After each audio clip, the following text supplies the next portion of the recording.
This is without a doubt one of the most disturbing cases among all executions to ever come out of Texas. A father who murdered his own little girls and then smiled about it.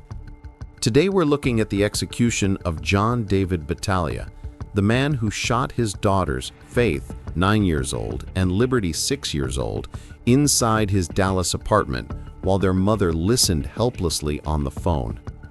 A crime so cruel it shook even seasoned detectives. But before we get to his disturbing final words, we need to go back to where this nightmare truly began. To our amazing subscribers, thank you for standing with us through every heartbreaking case. And if you're new here, subscribing and liking the video is completely free, but it goes a long way in helping this channel reach more viewers who care about justice and truth. You're watching Verdict Vault. Stay with us for more stories that matter. John David Battaglia was born on August 2, 1955 in Enterprise, Alabama, into a strict military household. The kind of childhood defined by constant relocation, Texas, Oregon, New Jersey, never staying long enough to form roots. People who knew him back then described him as charismatic, athletic, and confident. He wasn't the type you'd expect to unravel into violence, but the signs were there early. After attending Fairleigh Dickinson University, he joined the U.S. Marines, advancing quickly, eventually becoming a sergeant. Still, he abandoned military life, moved to Dallas where his father lived, and reinvented himself as a certified public accountant. On the surface, he looked stable, successful career, clean, polished image, the friendly guy at social gatherings. But underneath was a pattern of explosive anger. His first marriage to Michelle Getty crumbled almost immediately under repeated domestic abuse. There were police calls, hospital visits, and frightened neighbors. One attack outside their daughter's school left Michelle with a broken nose and severe injuries. Injuries Battaglia later coldly dismissed in interviews, trying to paint it as a misunderstanding. Court records say otherwise. The assault was serious, documented, and violent. In 1991, he married Mary Jean Pearl. New wife, new start, same pattern. Friends initially saw him as charming, generous even, but behind closed doors, Mary Jean endured the same cycle Michelle had described: manipulation, verbal degradation, intimidation, and eventually physical attacks. And on Christmas Eve 1999, everything escalated. With all three girls present, Faith, Liberty, and Christy, Battaglia snapped. He punched Mary Jean again and again, up to 20 times, leaving her bruised, bleeding, and terrified. The children begged him to stop. He was arrested, convicted, and given probation. And I said, you're going to have to learn this lesson. And I just held her by the shoulder and I her in the head twice. And, she moved her head the wrong way and I snapped her nose. Well, the fact that she got me put in prison, she knows that the she pulled, the only way to keep from sending her front teeth flying out her asshole is to have me behind this glass. But the violence didn't end. It just shifted and became darker. By May 2001, Battaglia had violated his probation again, leaving threatening, paranoid voicemails, accusing Mary Jean of ruining his life. Because you're such a pig. Thanks for your help, pig. When he learned an arrest warrant had been issued, something in him ignited. That same afternoon, he picked up Faith and Liberty for a scheduled visitation, a routine dinner he was allowed under court order. But he didn't take them to dinner. He drove them straight to his Deep Ellum loft, a place where Mary Jean legally could not go, a place where no one could intervene. At the same time, Mary Jean arrived at a friend's home and was told the girls wanted to talk to her. She felt uneasy and called Battaglia's apartment. He answered, put the call on speaker, and held the phone to Faith. A small, confused voice asked, "Mom, why do you want Daddy to go to jail?" Before Mary Jean could respond, the screams began. Then, gunshots. 7 in total. Mary Jean, all alone on the phone, begged her daughters to run, but it was too late. Through the line, Battaglia said, "Merry Christmas." Both girls were found shot multiple times with a .357 Magnum.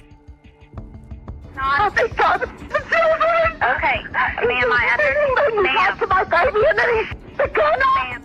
After murdering them, Battaglia calmly left the apartment.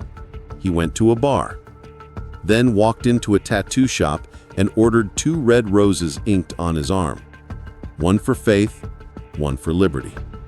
Police arrested him outside the shop hours later. Inside his apartment, officers found the girls' bodies, spent casings, multiple firearms, and a chilling voicemail Battaglia left on their answering machine.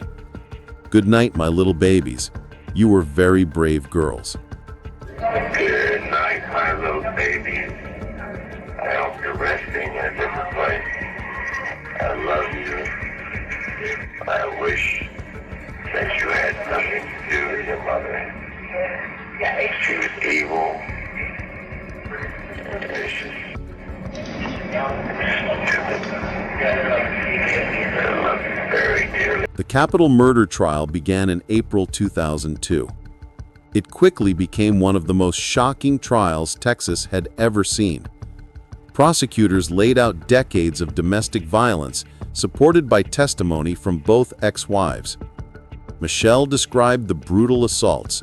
Mary Jean described Christmas Eve. And then I hear Faith going, "No, Daddy, please, Daddy, don't do it. Daddy, please, don't do it." And I hear him yell, "Merry Christmas!" And prosecutors replayed the recording of her phone call from the day of the murders.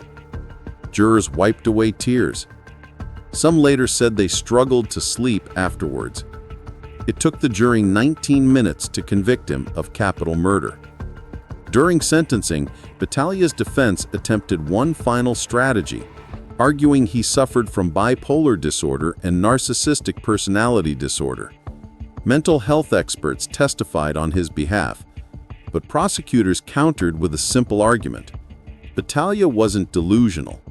He was manipulative, calculating, capable of planning the murders, threatening his wife, and mocking the aftermath. The jury chose death. For the next 16 years, Battaglia appealed relentlessly. His attorneys argued he was too mentally ill to understand the reason for his execution. In 2016, his execution was halted just hours before it was scheduled, but in 2017, the courts ruled he was competent. The execution date was set: February 1, 2018. Execution Day. According to the Texas Department of Criminal Justice, Battaglia woke up at 7 a.m. His final meal was fried chicken, mashed potatoes with gravy, green beans, corn, and cornbread. The execution, scheduled for 6 p.m., was delayed more than 3 hours due to last-minute filings with the U.S. Supreme Court. Oh, yeah, I believe that I did not my daughters in the fact that they weren't my biological daughters. They were my legal daughters. I guess this distinction. Just after 9 p.m., Battaglia was brought into the Huntsville execution chamber. At first, he said nothing. No final statement. Just silence.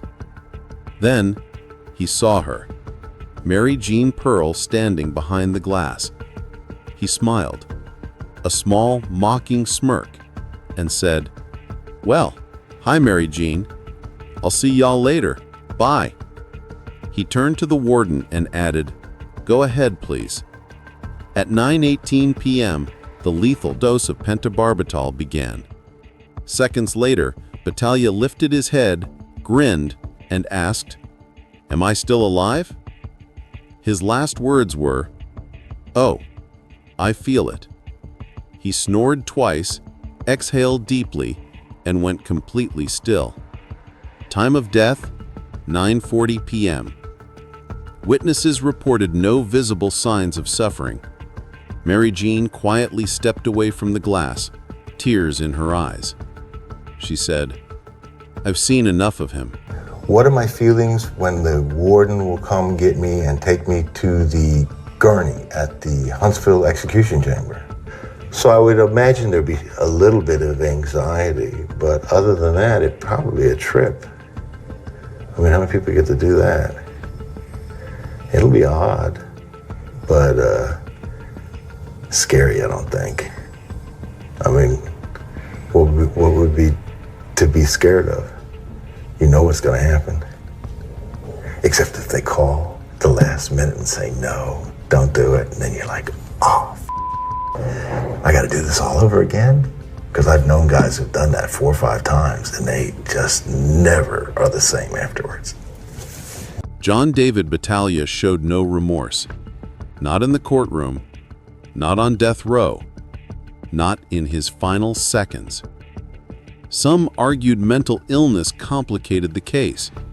Others insisted nothing, no diagnosis, no trauma, could ever explain or excuse what happened to Faith and Liberty. Now it's your turn. If this story moved you, share your thoughts below in the comment. Was justice served in the execution of John David Battaglia?